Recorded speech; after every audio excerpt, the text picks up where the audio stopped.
I think it's safe to say that currently artificial intelligence systems do not understand basically anything about us.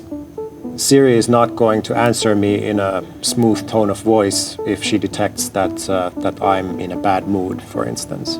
When we want to bring artificial intelligence into our real world, to work with us and do things for us and with us, they do need to have some idea of how our minds function, like what is acceptable to ask for a person or to tell a person.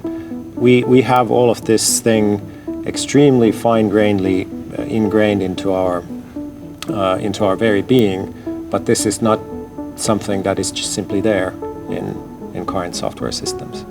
So to understand us, the artificial intelligence would need to infer, based on interactions with us, on what are our goals, what are our constraints, what would we actually want of the artificial intelligence.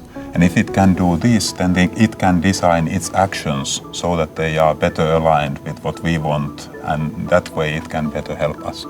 A second thing it does not understand is that we are emotional, we're not rational. We humans deal with these situations because we have empathy. We can go inside the mind of another person and think, if I say or do that, then their reaction will be that, and that's either good or bad. In order to really function with us, artificial intelligences will have to develop some form of understanding of that as well. So modeling what makes people tick in a situation is actually a really interesting research challenge. So it's not only about modeling that person, but it's modeling about the decision making or planning of that person. And now there are some initial ideas, initial results already from the Finnish Center for Artificial Intelligence on how this could be done.